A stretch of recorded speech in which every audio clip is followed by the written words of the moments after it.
somebody who is in industry, Manoj Kumbhat. All of you should know Manoj from now. He's been doing all kinds of duties on stage and being a finalist for the award and so on. Congratulations, Manoj. Thank you. Eben Hewitt is to his left. Eben is the fellow and chief technology officer of Sabre Hospitality, part of Sabre Corporation. He's a former CTO of Choice Hotels as well, so has been both a kind of practitioner, if you will, within the industry, now also, in addition to being a leader at an important company in the industry, serves and works with companies and old peers of his in the industry as well. Looking forward to getting some of your insights also. Eben, great to see you. Good to see you. And Suneet is to my left.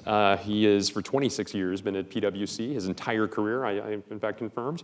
And he's now a partner in these products and technology chief revenue and growth officer with responsibilities across the United States. So we've got a practitioner within a major company. We've got another practitioner, all in major companies, but we have two different people who also serve the broader industries as well, and looking forward to eliciting from them what technology trends they find exciting. And I thought, Manoj, I might start with you. Sure. I know from our past conversations, it's interesting as we think about trends, and certainly trends have been coming up throughout the many great sessions across the days here yesterday and today. Artificial intelligence has come up in a variety of different ways. Google at the point at which it was reaching sort of its peak hype referred to themselves as we are now an AI company primarily. When we talk about the metaverse, Facebook did them one better and actually renamed the company around this trend. And I know that it's a trend that you are very interested in and contemplating and weighing the potential implications of an organization like Kimberly-Clark. Talk a bit about what you're seeing there and why it's a trend you think has legs and you're excited by. Sure. Thank you, Peter. It's great to be here with this esteemed panel, and it's great to see all of you guys. And still, considering how late in the day and in the afternoon, you're still very engaged, so thank you for that. As Peter said, one of our key business strategy is to digitally engage with the consumers and engage in a very personalized, building that one-to-one relationship and providing them personalized experience for our brands. And as we do that, historically, we've leveraged a lot of the Google technology, as Peter said, a lot of the AI and machine learning, and the algorithms they built. They are a big partner for our ecosystem in how we drive data-driven marketing and provide that personalized experience for our consumers. But as we think about the next generation of it, how do we bring consumers into the brands we're building? So this notion of metaverse, this Web 3.0 in terms of building content or bringing consumers into helping build the brand and the narrative of the brand. So whether it's the artwork of our brands and the content and so we want to be able to bring and we want to be able to distribute that so that our consumers are helping define the brand for us. And one of the ways they would be able to do that is having the digital rights of the content through leveraging blockchain technology and through NFTs, right? So whether it's the artwork in the brand, it's the ownership of the content. So historically, a lot of the content has been pretty much centralized, and through metaverse, we believe, and through NFT and Web 3.0. And through instead of leveraging big technologies or platforms like Google, but how do you decentralize that through blockchain as a platform? So it's what I am saying is it's the confluence of various technology. It's the cloud, it's the AI and machine learning, it's NFT, it's blockchain, it's the decentralized ownership of assets. All of that you're going to see to redefine who owns the brand and the brand narrative, as well as what is consumers' role in that. So we're super excited about that. I know there are some companies, like beauty companies, who are ahead of us, and they're already doing some experiments in this area. But we do believe that that's an area, metaverse, and this plethora of technologies I talked about will truly disrupt us as a branded company and how brand narratives are shaped by the consumers. That's interesting. And I know that, Manoj, sticking with you for a second, that AR, VR, another significant implications. You mentioned several trends there, but AI, blockchain, NFTs, a variety of other things that are the confluence of factors that breathe life into this trend. Another one that I know that you've been thinking about and investing in to determine the nature of collaboration across the enterprise and even beyond. Yeah, absolutely. I think the way we collaborate, I think the previous session, right, they talked about really how do we collaborate effectively in the virtual world we live in and in the new reality we all are in, right? So in that context, even the way we have a B2B business, we have a B2B2C business, but we do a lot of digital selling today, and we are used to doing that over the last 2 years. But I would say the experience has just been, I would say it's okay. It's progress from where we were, but I think Vipin said that earlier that experience will transform multifold with the capabilities of metaverse and the AR VR capability. So whether it's the internal collaboration between our employees and how we engage, to how we do digital selling, and a lot of it will be all show and tell. It's all taking our stakeholders in a virtual world and to provide them real experience. That's the transformation you're going to see. And it's quite honestly, it's coming to us. It's coming fast and furious. It's coming, and I think we'll all be impacted in a very positive way with that transformation. Suneet, I want to, same topic, but from a different lens, given the expansive purview you have that involves companies from so many different industries. I'd love your just general thoughts, first and foremost, about the metaverse, but also as somebody who has access to a number of companies that are placing bets in a variety of ways, who've climbed different levels of rungs of the ladder towards maturity on the topic. Would love to have maybe some stories from that as well as to what good looks like. Yeah, and I 100% agree with Manoj that, and I call it the speed train of automations, robotics, metaverse. It's going really fast. The human skills train is going really slow. And that's a factor of all of us in the room, including myself. We're not moving the human skills train fast enough. So as technology continues, and to your question, I have clients who've already purchased real estate in the metaverse, who are transacting in the metaverse, who are expecting us to transact with them in the metaverse, who's expecting to do NFTs in the metaverse, and training in the metaverse through hands-on application. Versus I still have companies that I work with where they're still having 30-page reports of their MBRs and QBRs, and they're going through it monthly, page by page. And so what I call that digital divide is a real problem. And it's a real problem, but that's going to cause what we talk about at our firm is this income divide, right? That causes both issues. So yes, the metaverse is where you need to be and go fast. But the lens that I look at is from the corporate side, the process friction, the data wrangling, the big data, all those pieces are needed, but the human skills angle, we have not touched yet as much. There's a stat that we have done a CEO survey every year that 79% of CEOs said they're worried about key skills of their employees. That was just last year. In 2011, only 34% said they were worried about key skills. So you know what? We got the CEOs on board, right? They're worried about their key skills. But then there's a flip stat to that. Only 25% have done something about those key skills or created an upskilling program. So now, 1 out of 4, 1 out of 5 CEOs are talking about it, but they've done something about it. So there's an issue. There creates a divide, and all of us as tech executives sitting in the room, we know where we need to go. Like we know the metaverse and data wrangling and AI and but the HI, which is human intelligence, if we don't get that reskilled, we're going to have a bigger issue, right? And this divide will continue. And what are the impediments that you're seeing? If everyone knows, as you say, and that makes sense certainly, what's keeping progress from being made? Yeah, as with anything, a transformation is a scary word in many organizations. But what CEOs or CDOs have got used to is if they've done some sort of reskilling or upskilling program, They've essentially, what they've done is an up-knowledging program. Up-knowledging is I've taught my executives, I've taught my IT folks, and I've taught management something about digital topics. But they've not applied that, right? Because there's another stat that I'll throw out there. 85 million new jobs are coming in the next 3 to 4 years. All of us in the room have to reskill ourselves to those new jobs and new skills. And the question is, the impediment is that we have to get into what I call applied learning. We have to know what the future skills are to those jobs, and it takes our CHROs to make a big change in taxonomy to go do that. And that's an effort. Yeah. And that's where the impediments are. That's very interesting. Eben, I'd like to involve you in the conversation as well.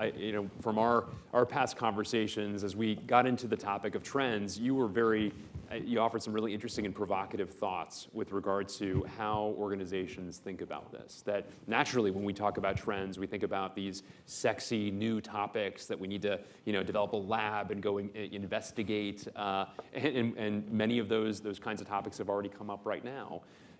You offer a bit of a counterpoint in terms of your own area of focus and thought process as you contemplate the topic of trends for the next 10 years. Talk a bit about just philosophically where you come from when you think about this. Oh, wow, great, thanks, Peter. Yeah, it's maybe a little different. So I think that when we think about the famous Jack Dorsey tweet was sold for $2.9 million, right? A lot of us know that headline. It was then put up for auction again. Do you know how much it sold for? $280. Ouch.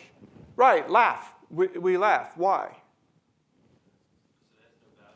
It questions the very meaning of a fundamental word that we say 100 times a week. What is value? DJ Patel, famously wrote a HBR article that said, "Data scientist, the sexiest job of the 21st century," and I wonder if we're going to see a new sexy job of. When we actually talked about this in one of the AI sessions, are we going to see a chief philosopher? And that sounds crazy, but what these things present us is an opportunity, right? This is one of the great universities in the world, right? So in the spirit of inquiry, what do we mean when we say things to each other, when we express this is of value? What are the things that happen to our mental models, to us internally, when corporations enact machine learning? So for example, here's one from my industry. We have, there's machine learning now in airplanes. And so many of us drove here, many of us flew here, but you land your plane and you gotta go to a gate and get off the plane. That's called gate assignment. And there's now machine learning to make gate assignments after your plane is landed. And this is fascinating to me. And the reason is, there are a few reasons. One is, this is a kind of trend that I see happening, which will be not the big flashy headlines, but these micro MLs that are very much behind the scenes that will increasingly permeate our sort of daily lives in ways that we don't recognize, in ways that do not grab the headlines. So part of what goes into the model in the machine learning that gives Flight 2482 gate assignment B7 is, there are a lot of factors. It's about 85% correct, or correct, that is, the ML judges it the same way previous gate assignments would be done. It takes into account the humans who the ML knows are working that day, who have certain proclivities to certain gates. I'm not kidding. And so to the degree that we are using that kind of human intellect to determine if your plane should go to gate B7 or gate B8, I think is a question worth asking. Another facet of that is my gate changed on the way to the airport to come here. I got 5 text messages. I got 5 notifications in the app. And I got 5 notifications from my phone calendar. That your gate changed from C7 to C9. Now, I don't care. Not only do I not care, I never would have known that. You know, if I would show up at the airport and look at the board and say C7. Right? So the cognitive load that is placed on a person, the level of distraction, the way that distances us from our colleagues, from our sweethearts, from people that we maybe haven't met but would love to know. But I'm looking at 15 notifications about something that I don't care about. And I would hope that we would all ask ourselves this kind of question, you know, as we go create these things. You know, I think that, you know, I was talking to Mike, my new friend Mike, and you know, the number of pages that graduate students at Ivy League schools are willing to read. 4 pages. 4 pages, Mike, is in a case study. And what are we to do with 4 pages of a case study to say, draw a conclusion now?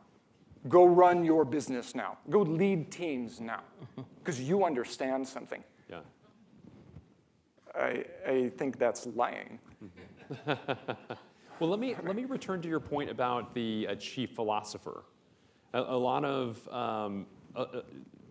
these trends have unintended consequences, and some of the bigger the trend, the bigger the potential unintended consequences. And there's a tendency for many of us here who are immersed in technology to be optimistic, and that's a good thing generally speaking. But I know you also, part of that philosopher mentality you're referencing, Eben, is a requirement to think about the long-term potential unintended and obviously by definition here, negative consequences associated with that. Talk a little bit about your own thought process there as to how companies and a chief philosopher might engage in terms of that thought. Well, so anyone who has a PhD is in any field, economics or what, is a doctor of philosophy. It's the first discipline. It's the mother discipline. And ethics is a discipline of philosophy. And I think it's astonishing the degree to which we are ready to not just turn over a degree of sort of privacy, but also to the endeavors that we will sign up for in this automated, globally scaled way when we don't ask certain questions. For instance, famously, when facial recognition came to open your phone, it worked great as long as you were middle-aged white guy. But if you're African American, your phone didn't work. My daughter has, you have to biometric, to clock in. Her African American colleagues push that sucker 10 times. And there's a name for that. That's microaggression. Mm-hmm. That is the little ways that are unlocatable that no one did, but that because they weren't thinking, right? There's a sort of passive racism. There's a degree of, well, yes, this has an effect on you that makes you uncomfortable, irritated, feel small, feel less than. And those things accrue.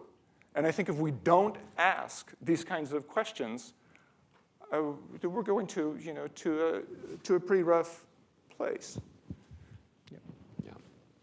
Yeah, interesting. I want to go back, re-engaging you, Suneet, back to sort of a point that was raised there by Eben in terms of the necessity to think, of course, dream about the bigger technologies, but also to think about not just a series of experiments, right? You need to ultimately develop things that will scale, that will create value. And indeed, many large organizations have established innovation labs that have been just basically developing a series of prototypes And if yours is a $100 million, billion, $10 billion organization, you need to be developing major products and services to move the dials. And so those prototypes, if they're not going to scale, are not going to be worth very much. What do you see as sort of some of the difference makers in terms of how organizations might organize themselves in order to have a better batting average when it comes to developing ideas that are meaningful from leveraging these trends? Yeah, there was a term, and one of my team members used it with me. He said, she said, we have to eat our own dog food and then sell it. I'm like, why would I want to eat dog food? It's not good. How about, why don't we make some great wine, all right? And then go sell that great wine. But to create true innovation and incubation in your own company, what we did, again, we're 55,000 people in the US, and we came up with the concept of citizen developers. And I know most of the CIOs and CTOs in the room might throw me out of the room after this, but the goal was citizen developers with some governance. Because you can't let the 55,000 people go crazy in a firm either, because they will develop crazy things. But the question was, they're the closest, they meaning the people in the field, to what I call process friction, or user friction, or tech friction. In the past, you would have to hand that over to someone to go figure out what you're trying to solve for. So in this world of low code, no code, we came up with what we call citizen-led automations. Fix the issues that make your job faster, to make your job more productive. And there were some simple stuff as, automating a report into a digital dynamic dashboard. Well, that's good.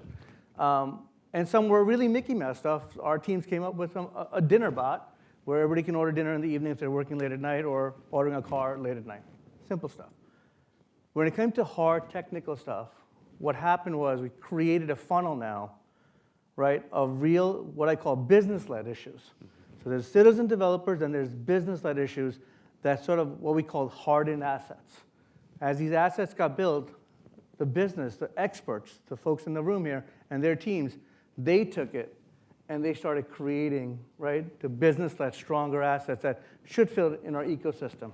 And then from there, we said, what actually makes sense to take it out to market to sell? Because our clients are dealing with the same issues. So what was the addressable market with those type of issues?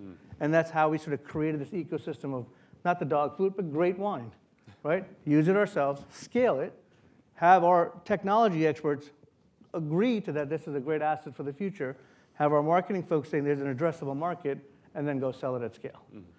Essentially how we as PwC have become a software company, right, within the firm, over 170 years. So that's the exciting part. And now we're working with a lot of our clients who are trying to create, right, that same type of step to go at scale. But what I don't want people to do, and I tell my executives and board members, don't shy away from the citizen-led development. Your users know what the issues are. They deal with it day to day. They might not know how to fix it, but they know how to address some of the short-term fixes. And then how do you actually scale that is the next step. Let me double down on on making some of these people angry at you, if you don't mind. Well, sure. I do have a flight after this. What are the implications in your mind then for the future of the CIO role in light of what you're describing in terms of citizen developers and low code and no code? What changes for the CIO? Is it a pathway to the role going away in your mind? No, I think Eben said it best before. I think it's a more meaningful, impactful role into the business. Where I think the role has gone today, especially in our firm even, is that, and I hate this term, but keep the lights on, make sure everything works. Well, that's not a good role, right? That can be done through automations. The real role is, what is the user experience of the company?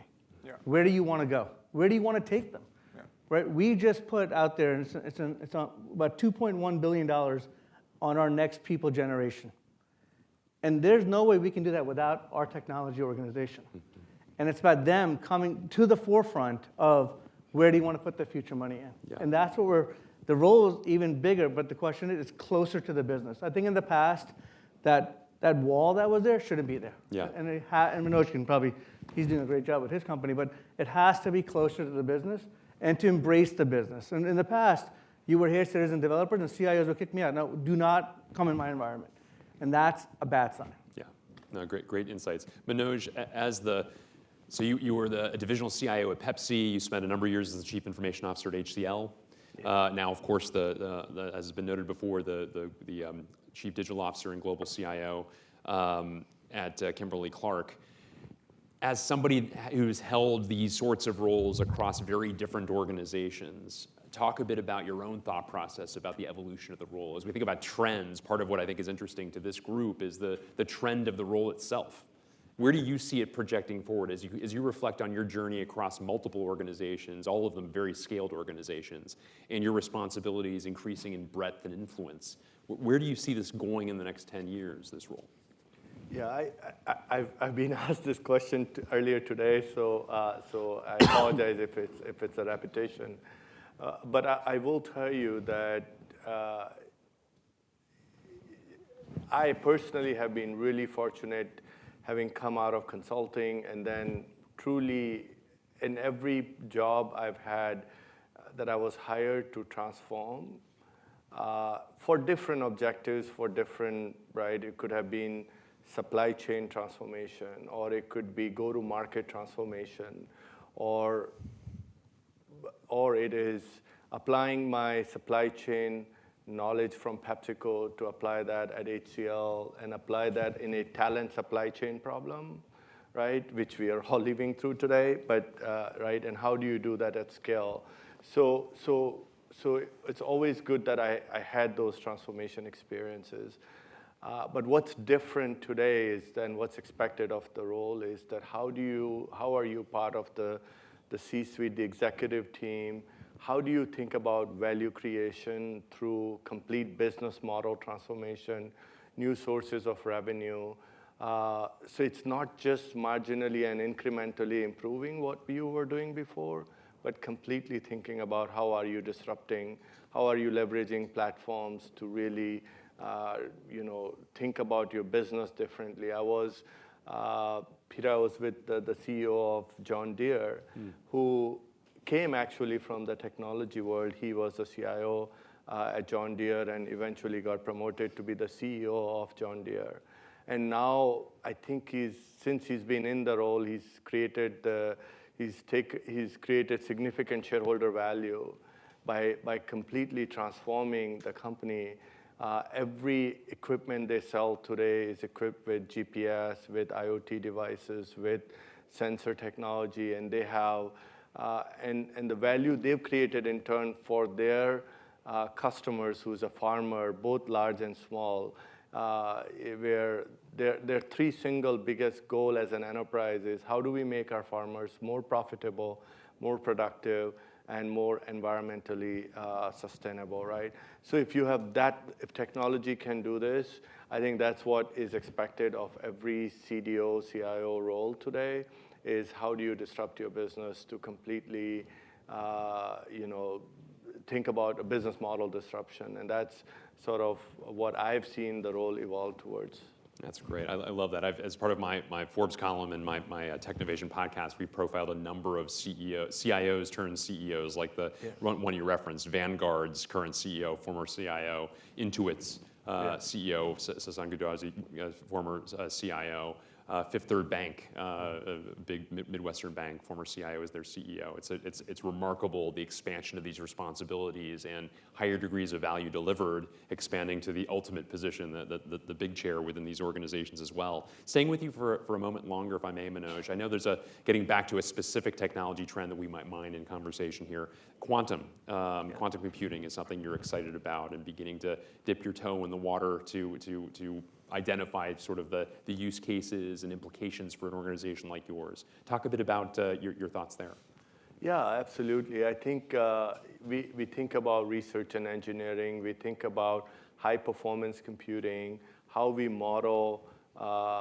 We used to bring in babies and moms into our facilities to do diaper fit assessment and that experience and what we call end-user testing, right? And that UTs was all done physically.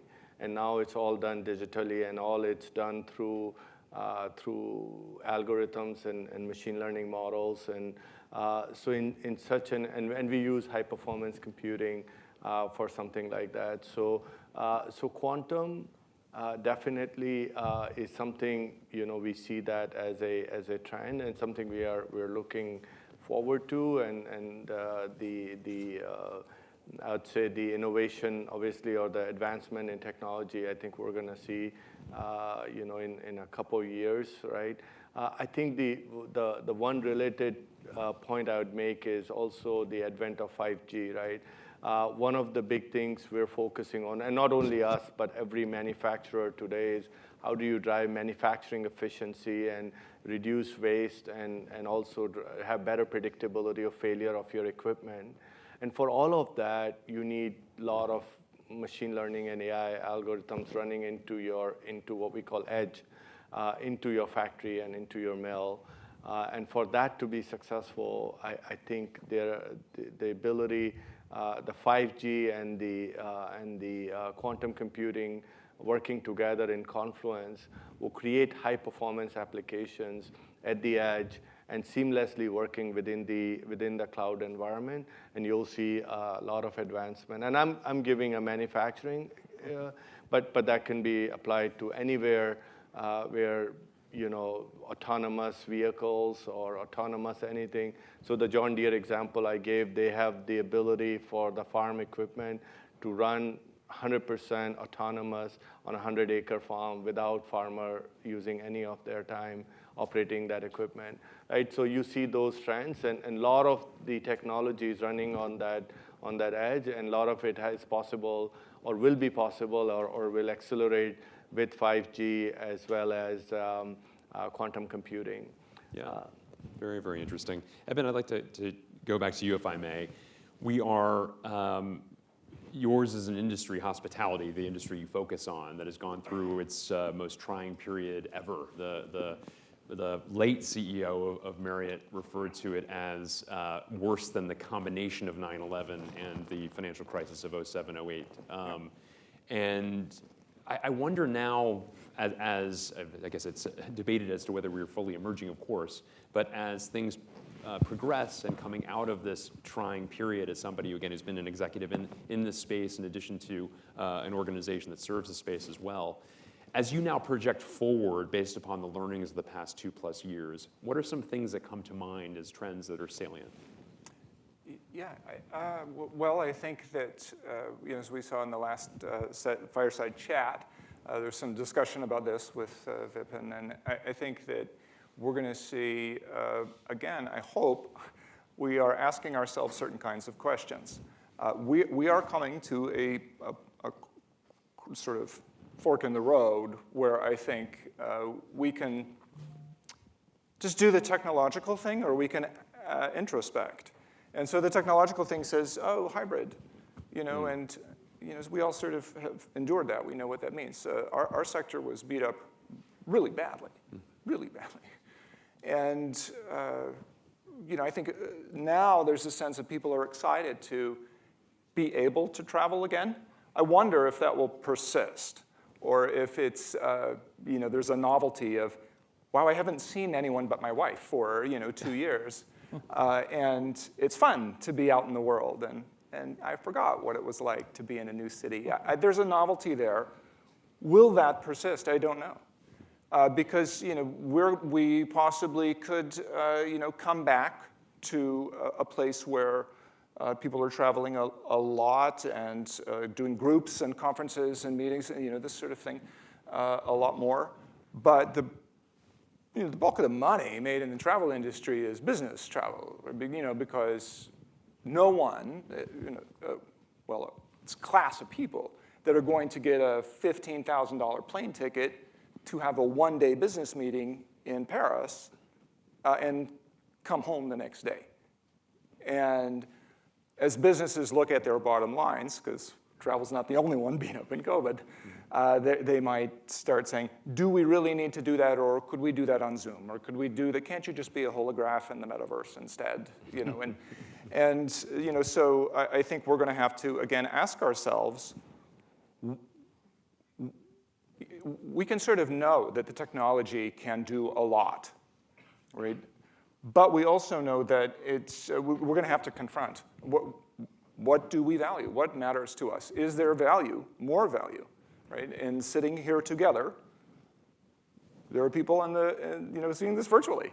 We're not the only ones. So I think the hybrid thing will persist, but I also think that this question of how much the travel industry comes back is going to come down to companies saying, well, that's an easy one, right? Every time budgets get tight, what's the first thing to go? Travel, travel and learning, training, and entertainment, right? Fewer football tickets for the sales folks. So, I think it's possible that business travel doesn't come back, to the degree that it was. But for the time being, yeah, American Airlines has direct flights to Dublin, direct flights to Rome. That's all opened up again. So the trend is good. Yeah. I hope people like to see each other, because if they don't, what is this all for? Why are we doing this? Yeah, very, very interesting points.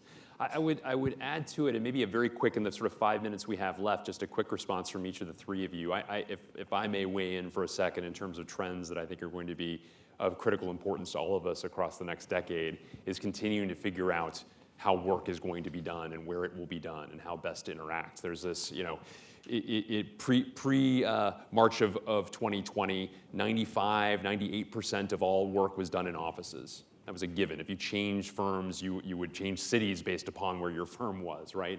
Then in March of 2020, if you were in a job that could be done virtually, there was no choice.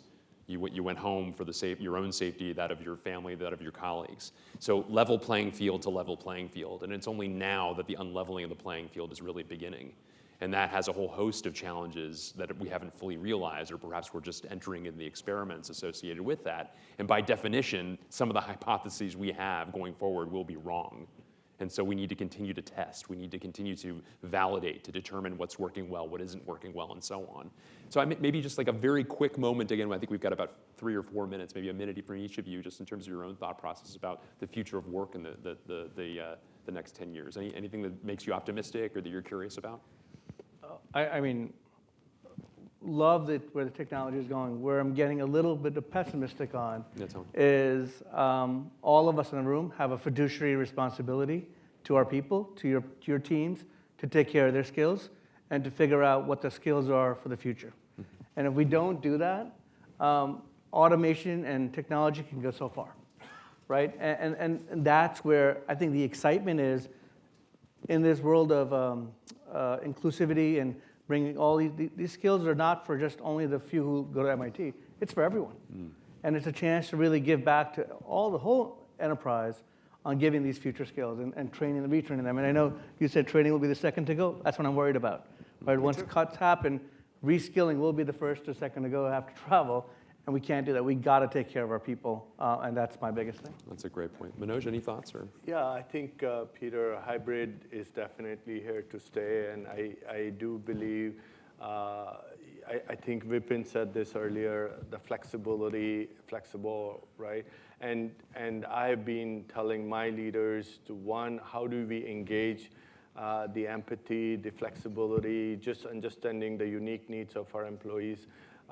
Some are, who are new or early careers, right? In their early careers, they want to come to office and give them that experience, and then others, and coach them during the process, and the others who do not want to come. So I think what we are just really, really focused on flexibility, making sure that we're, as leaders, we know what our role is in managing through this change. And really double down on employee engagement. So that's sort of some of the things we're really focused in terms of how do we navigate through some of these times where we're all getting used to coming back. Great, thank you for those insights. Eben, last word for you. Yeah, so I think in the next few years, I think we can't just paint it with a broad brush. When we talk, we have to recognize that we are speaking in a certain modality. We're talking about a class of people. And so here's what I mean. We have certain, quantum work, or this kind of, advanced AI ML work, right? There are certainly those projects. I talked to, very smart head of engineering last night, whose company has at the center of one of its key processes an Access 97 database. Well, that's the real world. What this company does is make bridges, man. No, we drive on them. But what's the problem?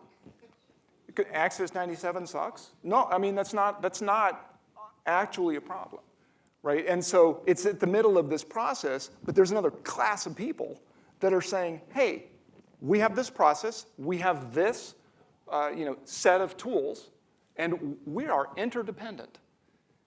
And it's actually, so there are 3 power grids in the United States. One that covers the entire eastern half, one that covers the entire western half, and Texas. Its own power grid, which does not interoperate with other power grids. Because, the rich history of we want to secede from the Union, and they have the national beer of Texas, Lone Star, right? They have a national beer for a state that tells you something about, right? And so the idea is, when we had the snowpocalypse last year, everybody's power went out. We couldn't get any power, and we weren't, able to. The economics mean that we are really entrenched, is the point. And so, yes, we can sort of sell ads by saying big flashy things about what we're going to be doing in the next 10 years. I think the predominance of work in the next 10 years is going to be upgrading Windows 2009 to Windows 2016 for a class of people. And by class of people, I mean the many companies that employ millions of people that make the infrastructure that we rely on. And so when we sort of, my hope is just that we remember this human element. Well, thank you for that. We'll leave it there.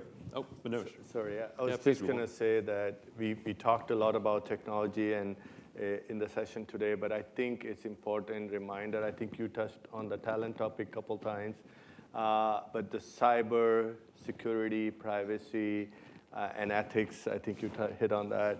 I think those are very important considerations. So as we think about new technology and its adoption, let's just keep reminding ourselves that these are real considerations, and we need to continue to shore up our capabilities in these areas for us to be really successful in where the world is going. That's great thoughts. Thank you for adding that sort of 800-pound gorilla that's in the room at all times we need to be contemplating. Well, with that, won't you please join me in thanking Suneet, Manoj, and Eben. Nicely done.